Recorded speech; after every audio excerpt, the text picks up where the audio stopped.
O Livro dos Espíritos, Allan Kardec. Livro 3º, As Leis Morais. Capítulo 10, Lei de Liberdade. 6, Fatalidade. Parte 2. 856. O espírito sabe, por antecipação, qual o gênero de morte que deve sofrer? Sabe que o gênero de vida, por ele escolhido, o expõe a morrer mais de uma maneira que de outra, mas sabe também quais as lutas que terá de sustentar para o evitar, e que, se Deus o permitir, não sucumbirá. 857. Há homens que enfrentam os perigos dos combates com uma certa convicção de que a sua hora não chegou. Há algum fundamento nessa confiança? Com muita frequência o homem tem o pressentimento do seu fim, como pode ter o de que ainda não morrerá. Esse pressentimento lhe é dado pelos seus espíritos protetores, que desejam adverti-lo, para que esteja pronto a partir ou reerguem a sua coragem nos momentos em que se faz mais necessário. Também lhe pode vir da intuição da existência por ele escolhida, ou da missão que aceitou e sabe que deve cumprir. 858. Os que pressentem a morte geralmente a temem menos do que os outros? Por quê? É o homem que teme a morte, não o espírito. Aquele que a pressente pensa mais como espírito do que como homem. Compreende a sua libertação e a espera.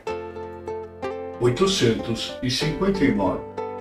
Se a morte não pode ser evitada quando chega a sua hora, acontece o mesmo com todos os acidentes no curso da nossa vida? São, em geral, coisas demasiado pequenas, das quais podemos prevenir-nos dirigindo o vosso pensamento no sentido de as evitardes, porque não gostamos do sofrimento material.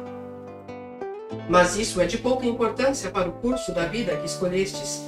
A fatalidade só consiste nestas duas horas, aquelas em que deveis aparecer e desaparecer neste mundo. 859-A. Há fatos que devem ocorrer forçosamente e que a vontade dos espíritos não pode conjurar? Sim, mas que tu, quando no estado de espírito, viste e pressentiste ao fazer a tua escolha. Não acredites, porém, que tudo o que acontece esteja escrito, como se diz.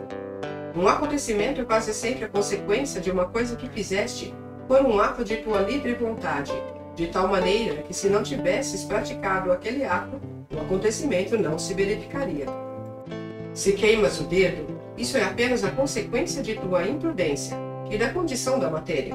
Somente as grandes dores, os acontecimentos importantes e capazes de influir na tua evolução moral são previstos por Deus, porque são úteis à tua purificação e à tua instrução.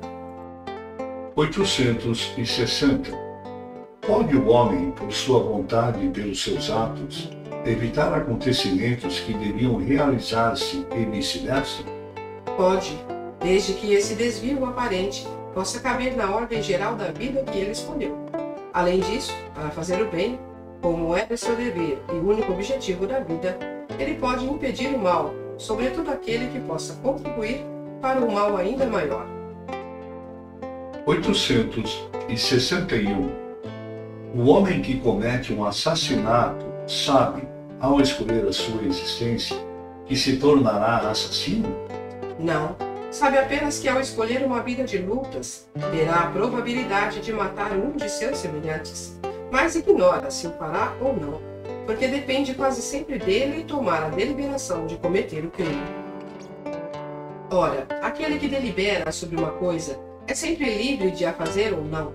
Se o espírito soubesse com antecedência que, como homem, devia cometer um assassínio, estaria predestinado a isso. Sabia, então, que não há ninguém predestinado ao crime, e que todo crime, como todo e qualquer ato, é sempre o resultado da vontade e do livre-arbítrio. De resto, sempre confundis duas coisas bastante distintas: os acontecimentos materiais da existência e os atos da vida moral.